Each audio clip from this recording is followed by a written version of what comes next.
Bom dia, boa tarde ou boa noite. Espero que vocês estejam bem, que estejam se mantendo saudáveis, ativos durante a quarentena, certo? Antes da gente começar a aula, eu vou dar um aviso que as notas já foram lançadas no sistema, tudo bem? Então vai lá, dá uma acompanhada, veja a sua nota. Se você foi bem, meus parabéns. Se você foi mal, preciso que você pegue mais pesado a partir desses próximos trimestres, tudo bem? A gente já falou sobre o continente, sobre civilizações do Crescente Fértil, já falamos das civilizações africanas e agora a gente vai falar das civilizações na América. Para quê? Para depois a gente ir lá para a Europa estudar, falar sobre os romanos, falar sobre os gregos. Então vamos falar um pouquinho da América agora, tá? A América, nós temos três divisões dela. A gente tem a América pré-colombiana. A América pré-colombiana é aquele período que os europeus eles não tinham chegado aqui na América ainda, tudo bem? Qual é o próximo? O próximo é a América colonial, é aquele período de dominação feita pelos europeus, tá? Que eles começaram a manter colônias aqui dentro. E a América independente. A América independente vem a partir da autonomia política dos países aqui. Quando nós começamos a ter a independência. A primeira vai ser a partir da Revolução Americana nos Estados Unidos, certo? Com a Guerra Americana de 1775 até 1983. A independência do Brasil só vai surgir depois de 40 anos, a partir desse período, lá para 1822. Mas o que vai interessar para a nossa aula agora? Nós vamos trabalhar fortemente a América pré-colombiana e vamos falar de três povos principais. Vamos falar dos maias, vamos falar dos astecas e vamos falar dos incas. Vamos falar um pouquinho do Brasil também, mas é muito célere e muito rápido, tá? Vou deixar umas indicações de vídeos para vocês assistirem acerca de alguns povos, algumas tribos que habitavam aqui no continente brasileiro, tá? Continente brasileiro não, continente sul-americano, mas nas regiões do Brasil. Primeiro, vou colocar uma imagem aí para vocês. Vou abrir a imagem aqui para mim também. Essa imagem vocês têm no livro didático de vocês. E o que eu quero mostrar aqui? Primeiro, essas são algumas das tribos, tá? Algumas civilizações que habitavam a parte norte da América, certo? E quais são as principais aqui? Nós vamos ter os astecas e vamos ter os maias, certo? Vou embaixo, tá? Na verdade, vou passar a imagem, mas se você estiver acompanhando pelo livro didático, seria a parte embaixo. A parte embaixo que nós vamos trabalhar justamente a parte dos incas, certo? Essa parte do litoral aqui, do lado do Oceano Pacífico, na verdade. Tá? Então são os três povos principais, os maias, os astecas e os incas. Mas percebam, não eram apenas eles que habitavam a nossa região da América, tá? Tanto na América do Norte como na América do Sul. Então, volta a imagem aqui para mim e vamos falar o seguinte. Os vídeos que eu vou indicar para vocês é do Eduardo Bueno. Eduardo Bueno é um historiador expert em história do Brasil indígena. E não vou mostrar sobre Tupi e Guarani. Ele vai mostrar outros troncos linguísticos, certo? Ele vai mostrar sobre os goitacazes, que eram uma tribo indígena bem mais violenta do que os tupis guaranis, do que os tupinambás. E ele vai mostrar também sobre os charruás, ou também chamados de minuanos. Esses povos, eles habitavam a parte oriental ali, a banda oriental do Uruguai, e tinham muito deles também na parte do Rio Grande do Sul.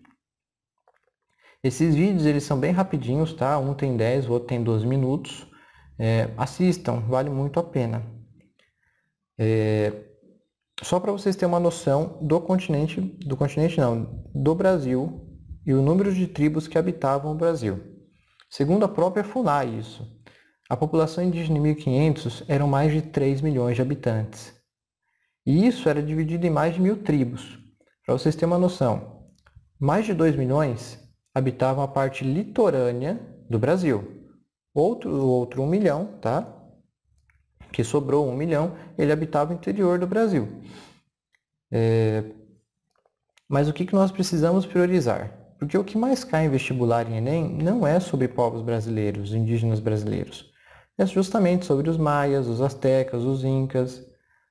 são tribos que tiveram uma ascensão muito maior do que as tribos brasileiras, certo? Por isso que eu acabo estudando muito mais eles. Vamos falar então primeiramente sobre os maias. Os maias, eles habitam a região da Mesoamérica. O que é Meso? Meso já vem de meio, ou seja, meio da América. O que ele pega? Qual que é a região que pega eles? É a parte do sul do México, Guatemala, Honduras, El Salvador. Então perceba, isso está bem na América Central mesmo, naquela região que era chamada de Antilhas. Os indícios apontam, tá, que esses povos eles estavam lá desde 2000 a.C., mas o auge mesmo, o período que vai ter de reflorescimento deles, vai ser em torno do século 3 até o século 7, tá? Isso já depois de Cristo, ou seja, entre os anos 250 mais ou menos até 900.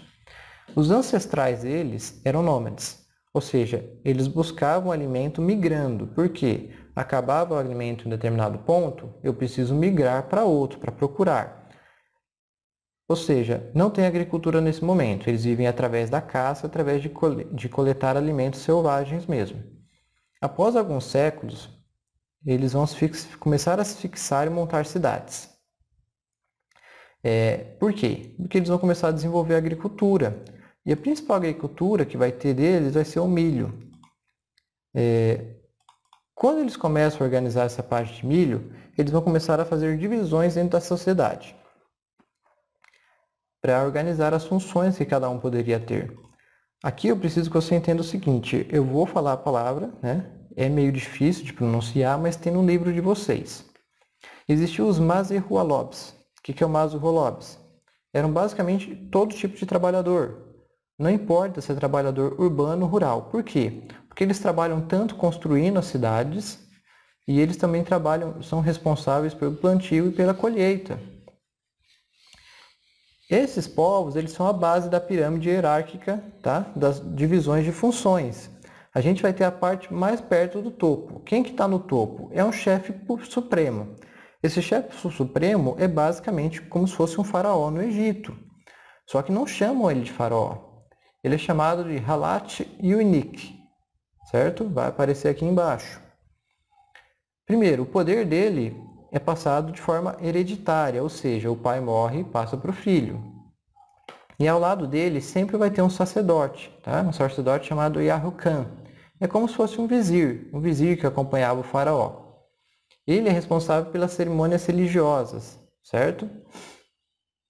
Dentre esses últimos que a gente falou, o Halat Yunit e o Yahukan, eles têm funcionários das formas mais variadas possíveis. Eles vão ter escribas, né, que eram responsáveis por escrever, por fazer os decretos que o mandatário supremo mandava. Vamos ter intérpretes, vamos ter os nobres com funções administrativas também, ou seja, aqueles familiares do líder supremo.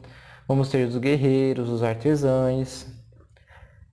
E a mulher no geral, ela tem um papel central dentro dos maias. Por quê? Porque ela é responsável por preparar o alimento. É ela que vai organizar a vida familiar, que vai desenvolver o difícil processo, inclusive, das formas de tecelagem. O que é tecer? Vai fazer as fabricações de roupas, né? Fabricações de vestimentos. Vou colocar a imagem aqui para vocês dar uma olhadinha. Essa primeira imagem aí, ó, vou abrir aqui para você dar uma olhada. Perceba, isso aqui é uma gravura da época. Você consegue perceber o quanto a roupa era colorida? Era esse processo. Ó. Você percebe que essa própria representante no meio, ela está segurando um novelo aqui para começar a construir as roupas. Perceba, aqui, nesse lado esquerdo, tem uma certa responsabilidade em utilizar a água. Por quê? Porque a água para esse povo aqui representa a vida. Você consegue ver um monte de animal aqui dentro dessa gravura. Se a gente for um pouco mais à frente e for para os dias atuais, essa próxima imagem que eu estou colocando aqui agora, ela representa uma mulher, tá? Descendente de povos dos maias, certo? E ela está utilizando técnicas arcaicas, né? Técnicas antigas que eles utilizavam fazendo a tecelagem. Então você percebe, é um jeito difícil, é um jeito demorado, mas até hoje é feito. Tudo bem? Então, vou tirar a imagem aqui, volta aqui comigo. Vamos lá. Vamos falar um pouquinho agora sobre o desenvolvimento das técnicas de agricultura e de engenharia. Não havia abundância de alimento. A população é elevada e o terreno que eles têm é pouco fértil. Então, eles vão desenvolver técnicas de plantio. E a técnica de plantio é uma técnica chamada plantio por terraço. Tá? Vou mostrar a imagem aqui para vocês. O que é essa técnica de terraço? Você percebe que eles estão acima do planalto. Tá? Então, o que eles fazem? Eles começam a plantar como se fosse formas de degrau. Qual que é essa região aqui? Ó? Depois que você começa a fazer essa forma de degrau, você pega, começa a soltar água desde o topo, tá? E esse topo, assim que ele vai se preenchendo, a água vai escorrendo para os lugares mais baixos. E é assim que eles vão conseguindo agora o plantio deles. Tudo bem? Aqui, eles têm que aproveitar cada espaço mínimo que eles tenham. Tá? Isso é de vital importância para eles. Volta aqui para mim, para a gente terminar de falar disso. Qual que é o principal alimento que os maias vão se utilizar? Eles vão se utilizar muito do milho. Também vão cultivar cacau, vão cultivar algodão, tomate, batatas e alguns tipos de fruta. Mas o milho era essencial para a manutenção da cidade, para a subsistência da civilização. As plantações, como eu já comentei, elas possuíam um sistema de irrigação e eram rotativas também. O que é rotativas? Significa que dá para você plantar num período de tempo ali. Depois que a terra começa, que você recolhe várias vezes aquele plantio, você precisa migrar. Né? Você simplesmente muda o local que você vai começar a fazer o plantio da próxima vez. Por quê? Você precisa dar um descanso para a terra. Hoje em dia tem técnicas mais avançadas para controlar a aridez do solo, né? Para você conseguir preencher os nutrientes que faltam na terra. Naquela época não. Você tinha que mudar, senão você matava o solo, ficava esgotado, você nunca mais conseguia produzir nada naquele solo. Além das técnicas de agricultura, tá? Foram avançados também em determinadas construções e para fazer essas construções eles vão ter que ter conhecimentos acerca de arquitetura, de engenharia, de matemática. E eu vou mostrar aqui para vocês, ó, essa é uma pirâmide, tá? Perceba, é basicamente uma pirâmide mesmo, não é igual aos egípcios, tá?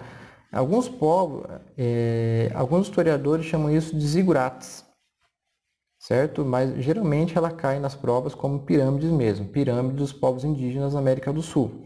Você perceba que ela não tem um pico igual dos egípcios e ela tem escadarias, tá? Diferente dos egípcios também. Vou colocar mais algumas imagens aí para você acompanhar como que eram as construções, especialmente dos maias, certo? Percebam, não eram apenas pirâmides, os zigurates que eles colocavam. Eles vão colocar, entre outros tipos também de arquitetura, certo? Vamos seguir então, volta aqui para mim. Como que é a religião dos maias?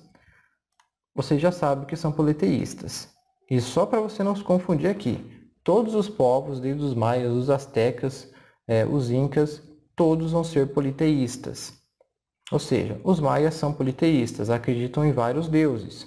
Qual que é o deus principal? Porque sempre tem um deus principal. Não tem Brahmana, quando a gente estava falando dos povos indianos, né, do Vale do Indo? Brahma era o deus principal deles, era o deus da criação.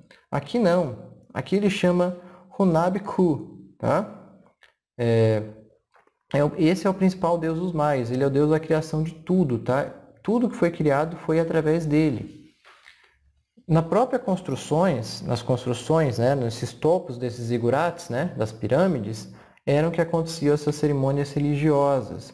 E dentro dessas cerimônias religiosas, tem inclusive o sacrifício humano, tá? Para você dar uma olhadinha. Essa é uma imagem que demonstra o sacrifício humano que estava sendo feito. Certo? Outra coisa, esse sacrifício, volta aqui para mim, esse sacrifício era fundamental para manter a ordem no universo. Tá? Eles tinham que sacrificar para que os deuses específicos, né, ficassem mais calmos. Olha, não está tendo chuva, vamos sacrificar alguém porque assim vai começar a chover. Tá? Outra coisa que é fundamental para a religião deles é a astronomia. Por quê? É justamente a astronomia que eles conseguiam entender a importância que tinha para a natureza. Por exemplo, era muito importante os cosmos e os corpos celestes. Por quê? Quando você estudava astronomia e conseguia ver essa posição dos cosmos, eles vão começar a desenvolver calendários. E esses calendários são precisos. Por quê? Porque eles fazem a divisão, especialmente das estações do ano. Quando eles dividiam as estações do ano, eles sabiam o tempo correto que eles conseguiam fazer a produção, né? Começar a fazer os plantios. Ou seja, vamos começar a plantar agora, porque é nesse período que vai começar a chover. Então eles iam lá e plantavam, olha, agora vai ter um período de estiagem, um período de seca. Então vamos guardar as nossas sementes, né? Guardar reservas para conseguir fazer a subsistência, né? Se manter. Depois que esse período de estiagem passar, vai vir o período da chuva. Daí eles plantavam novamente. Tudo isso observando os cosmos e observando os corpos celestes. Certo? Tem um negócio, inclusive, que fala do calendário maia, que é uma pedra, né? Uma pedra em forma de roleta. Essa roleta, vou colocar aqui para vocês, especificamente nessa, falava que o mundo iria acabar em 2012, né? E isso gerou até matérias durante o ano de 2012, vocês provavelmente não vão se lembrar, mas teve até brincadeiras, ó, teve algumas charges. Vou estar colocando aqui para você dar uma olhada nas charges, tá?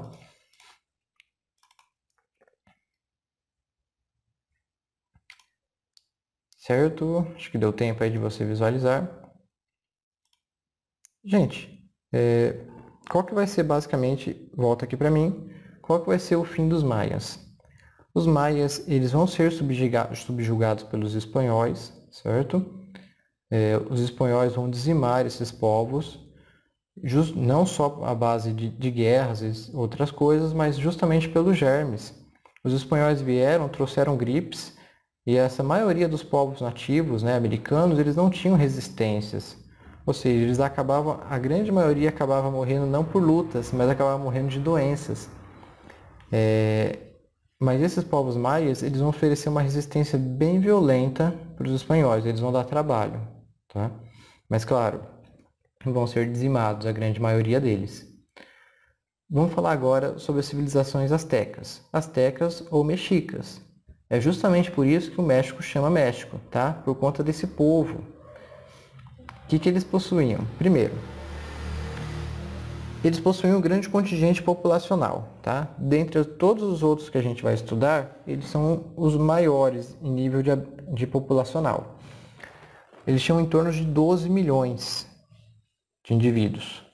E a fixação deles vai ser mais recente em comparação com os maias. Por quê? Eles vão migrar, provavelmente de algum lugar ali da América do Norte, né? O pessoal fala que é próximo do centro dos Estados Unidos, onde é atualmente. Eles vão começar a descer em direção ao sul. Vão descendo até o sul e vão se fixar nessa parte central do México. Provavelmente entre o século XIII.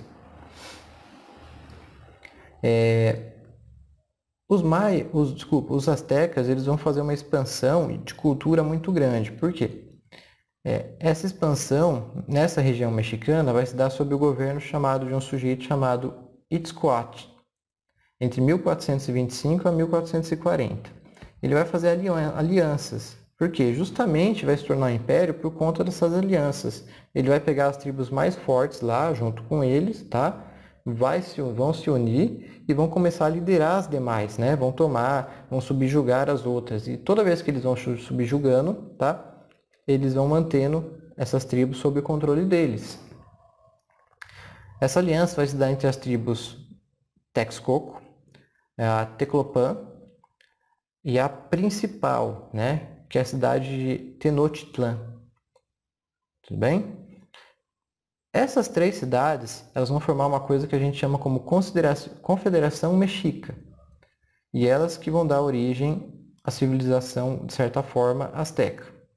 Um dos principais líderes astecas vai ser o Montezuma II, tá? Vai ser durante o período dele que vai ter a maior expansão.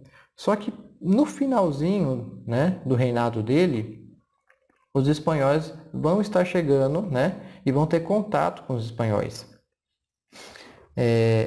Por que os espanhóis tiveram contato com eles? Justamente pela expansão colonial feita pela Ordem dos Reis Católicos na Espanha. Vocês devem lembrar, no período medieval, que os reis católicos, o Dom Fernando II de Aragão, junto com a esposa dele, a Rainha Isabel de Castela, eles queriam ter colônias, né? Por quê? Porque a grande maioria do ouro vinha da América e ia para a Europa, certo? E eles vão obter muito sucesso disso. A grande maioria do ouro que tem na Espanha veio dos astecas. Só para vocês terem uma noção, o Montezuma, ele cedia ouro, né, para cada vez mais espantar os espanhóis do território dele, mas isso cada vez atraía mais. Ele vai ser inclusive capturado pelo Hernán Cortés, né, que é um desbravador espanhol, né, basicamente um bandeirante. E ele vai se utilizar disso para tomar o poder de Tenochtitlan. Vai tomar o poder, né? E vai começar a comandar lá. Claro, depois eles vão tirar, né? Inclusive vão matar o Montezuma, mas isso não precisa ficar atento sobre isso, tá? O que eu quero que vocês entendam é essa forma, esses contatos espanhóis que eles tiveram. Como que era a agricultura dos astecas? A base principal é o milho. Tá? Mas eles consomem também feijão, consomem abóbora, pimenta, tomate. Perceba, o tomate está sempre incluído também, junto do milho. Só que o cultivo aqui, ele é mais facilitado. Por quê? Por causa das chamadas chinampas. Tá? Vou mostrar inclusive aqui ó, a imagem da chinampa. O que são as chinampas? São canteiros flutuantes. Né? Eles são construídos em volta deles ó, por madeira trançada. Se você acompanhar aqui na imagem, ó, essa primeira imagem que eu estou mostrando para você, ela tem no livro também. E perceba, ó, são basicamente pequenos terrenos flutuantes, ó, sempre fazendo a separação. Mais à frente, nessa próxima imagem que eu vou te mostrar, isso, claro, é bem melhor, bem mais feita, né, bem melhor feita, é uma maquete. Você percebe que em volta dessas ilhas flutuantes, a gente tem a madeira. Ó. A madeira está trançada aqui. O que a madeira faz essa função? A madeira simplesmente segura essa terra. Tá? Por quê? Porque está em volta de toda essa água. Se você tirar a madeira daqui, isso aqui pega e começa a desabar. Tá? E você não consegue manter. Então imagina, se alguma madeira aqui simplesmente pegasse e quebrasse, tá? Eles perdiam todo esse tipo de terreno aqui, essa ilha flutuante. Certo?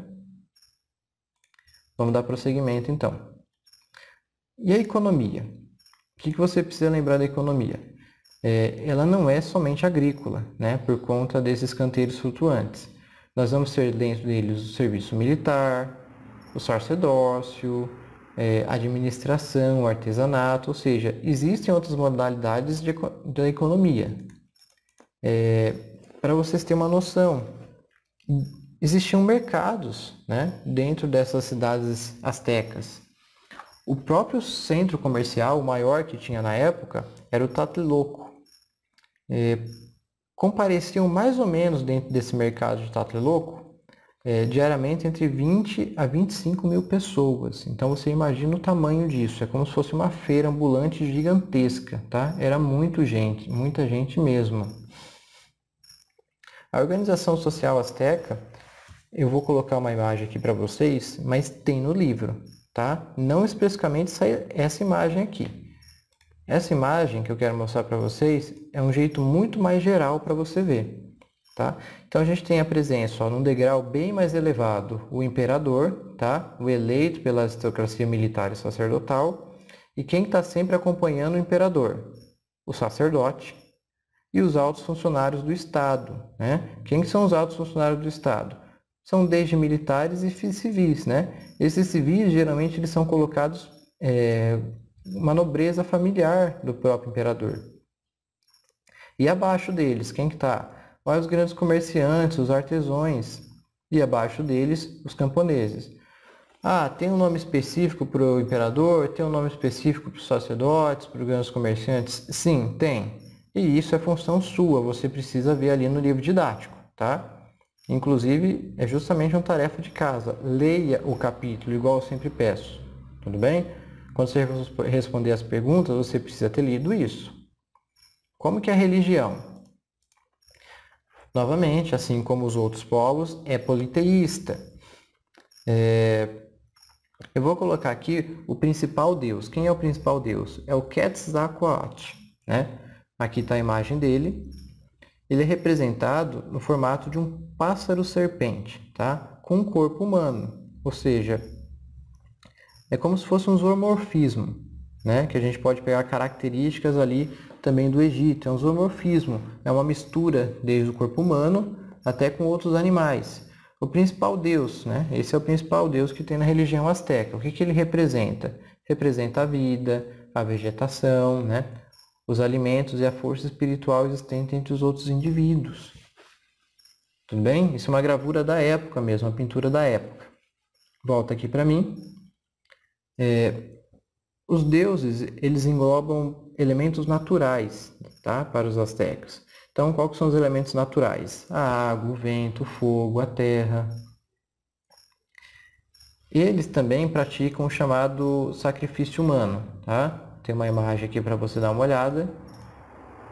Esse aqui é um sacrifício humano, tá? Feito pelos astecas. Tudo bem? Vamos lá? Vamos finalizar então, vamos falar sobre os Incas. Os Incas, eles não estão presentes na América do Norte nem na América Central. Eles estão na América do Sul. Eles habitam a região ao longo da Cordilheira dos Andes, tá? Pega lá a parte do Equador, do Peru, um pedacinho da Bolívia e até o norte da Argentina, certo? Provavelmente esses povos eles vieram da região da Amazônia, tá? Entre o século XIII, assim como os astecas também surgiram ali, saíram da parte dos Estados Unidos e foram para o México. Esses povos incas não, eles saíram da região da Amazônia, né? Foram seguindo o rio Amazonas, certo? Que você deve saber, você já viu isso na aula de geografia. O rio Amazonas, a nascente dele é ali na Cordilheira dos Andes. Ele nasce ali na região do Peru, tudo bem? Ele nasce na região do Peru, ele vai se dividir em outros rios, mas a parte mais extensa, mais larga dele é aqui no Brasil, tá? Que começa na Amazônia. Então, basicamente, eles foram seguindo por esse rio até a parte oeste do continente. Igual os astecas, tá? Os incas eles possuíam milhares de habitantes também. Não tão elevado, esse número igual 12 milhões que os astecas possuíam, mas também era um número muito grande. E eles controlaram também esses povos vizinhos, certo? Com outras tradições. A principal cidade que você deve saber, e você já deve ter conhecido alguém que viajou para lá, chama Machu Picchu.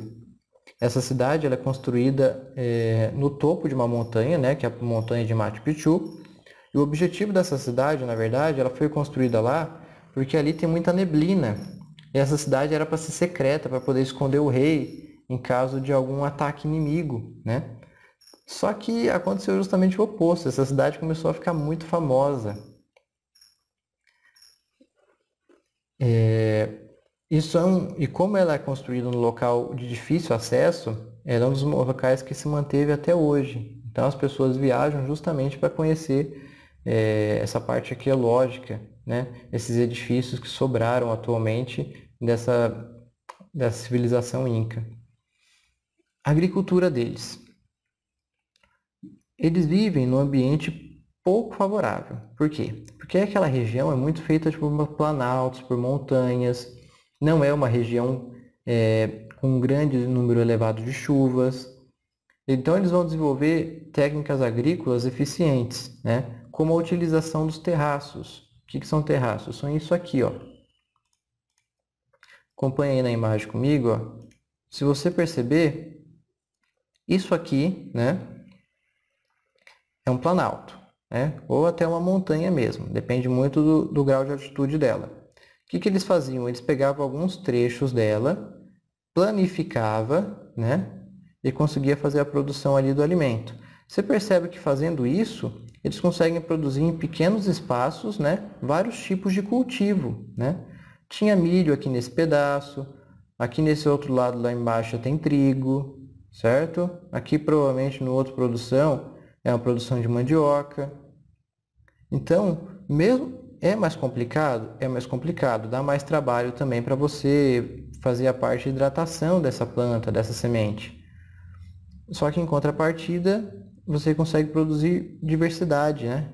Diversidade de agricultura. Tem uma outra imagem também que é interessante para você ver, ó. Isso é atualmente, tá? É como se fosse, claro, numa escala bem mínima em comparação a antigamente. Mas isso aqui também é basicamente um terraço, certo? O que são esses terraços? Basicamente são elevações e planificações desses pedaços de terra ao longo dos planaltos e das montanhas. Então, volta aqui para mim. Vamos lá. Entre os principais alimentos cultivados por eles, a gente vai ter a batata, a gente vai ter o milho, o tomate, tem a batata doce também, tem o abacate, tem o amendoim. Então perceba, tem milho aqui? Tem, mas não é a principal subsistência deles, eles sobrevivem muito mais através da batata. Como que eles faziam esses transportes? Porque você tem que imaginar, você vai plantar isso, vamos supor assim, desde lá no topo da montanha. Para você descer e levar isso para a base da montanha, dá muito trabalho e é muito pesado você fazer isso. Você teria que fazer várias viagens. Então, eles vão se utilizar de animais que são um elemento chave para eles conseguirem fazer esse transporte, que é a lhama e a alpaca. Professor, qual que é a diferença? Aqui, ó. Você consegue perceber nessa imagem que a lhama, tá? Ela é bem maior do que a alpaca, certo? A pelagem também diferencia bastante, tá? A alpaca é um animal mais pequeno, né? Então consegue carregar menos peso, a lhama não. Então, vocês já viram, volta aqui para mim, vocês já chegaram a ver, porque eu passei um documentário sobre isso, que era o Arma, Germes e Aço, e tem um pedacinho que ele fala só dos animais domesticados em todo o continente, na verdade, mas ele fala continente por continente, e quando chega na região da América, ele fala que o único animal que auxiliava no trabalho do humano aqui era a lhama e a alpaca, certo? Vamos falar da organização social. Dentro dessa organização social, a gente tem, claro, a base da hierarquia, sempre feita pelo imperador. Quem que é o imperador deles? O imperador simplesmente chama Inca. Eles chamam eles de Inca. Por isso que vem de povos incas, certo? Ele sempre é o principal. Quem que vai seguir eles? Quem que vai estar do lado do imperador? Vai ser um militar e um religioso, certo? E depois vem as camadas populares, artesãos, camponeses. Isso está no livro também. Preciso que você pegue e dê uma olhadinha nessa pirâmide. Essa pirâmide dos incas, ela é menos robusta, tá? Ela é bem mais simplificada do que a dos astecas, mas isso você precisa dar uma olhada também. Como que é a religião? Novamente, são politeístas, certo? E os deuses também são relacionados à natureza. Você percebe que é muito igual isso? Tá? Tem muitas semelhanças. Só que aqui, nessa parte da civilização dos incas, eles utilizam muito a folha de coca durante as cerimônias religiosas. Por quê? Aqui eles estão num nível muito elevado no mar, certo? E o ar começa a faltar, né? O ar fica rarefeito, eles começam a pesar bastante. Então eles começavam a mascar essa folha de coca e isso entorpecia um pouco os sentidos, dava uma dormência e eles conseguiam levar mais tranquilamente. Para você ter uma noção, a coca, né, Coca-Cola mesmo, refrigerante, ele tem esse nome porque antigamente ele pegava a sua substância coca, certo? Hoje em dia tem mais? Não, não tem mais. Há muitos anos que a coca não utiliza mais essa substância. Para finalizar, a parte da religião. Como todas as outras, tem sacrifício geral, tá? Professor, só humano é sacrificado aqui? Não. Animais são sacrificados, eles sacrificavam mulheres que estavam lá a serviço dos templos, sacrificavam crianças, tá? Tudo depende do Deus que eles queriam agradar. Tem relatos ainda de sacrifício de mais de 200 crianças, para você ter uma ideia. Mas geralmente quem era sacrificado eram tribos que eram subjugadas, tribos que eram dominadas, tá? Então eles iam lá, pegavam esses inimigos e sacrificavam eles a favor de algum deus. Fechamos, tá? Então a gente falou aqui sobre os maias, falamos sobre os astecas e falamos sobre os incas. Vou só complementar com os primeiros habitantes que a gente tem no Brasil, para você ter uma noção dessa diferença. Aqui no Brasil, a diferença indígena é gigantesca, mas gigantesca mesmo, tá? Como eu comentei, tem mais de 1000 povos aqui dentro do Brasil. Tinha, né? Não tem mais. Antigamente tinha. A grande maioria, ela fica próxima à costeira, à costa brasileira, tá? Ali para o lado do Oceano Atlântico. Quando os colonizadores chegaram aqui, eles começaram a fazer separações. Por quê? Eles percebiam que tinham povos muito semelhantes e que tinham a mesma linguística e os mesmos costumes, né? E esses povos, o tronco da linguística deles é o que a gente chama de tupi. Hoje em dia se padronizou o tupi-guarani.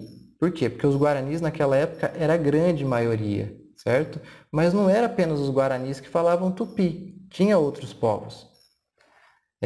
Posso até colocar para você, quem mais que falava essa língua tupi? Os tupinambás, os potiguaras, os caigangues ali na região do Paraná, certo? Ali no Paraná mesmo, era uma tribo chamada caigangue, era uma tribo bem mais violenta que os indígenas e também tinha esse tronco linguístico do tupi, né? E quem não falava tupi? Eles davam um designado único para eles, eram os tapaiuás, certo? Tapuiás. Ou seja, o que é tapuiás? É quem não fala, né, o tupi, é aquele que tem outro tronco linguístico. Professor, quem que não tem esse tronco linguístico? Ou seja, quem é tapuiás são aqueles tribos que eu vou colocar na imagem aqui para você ter uma noção, ó.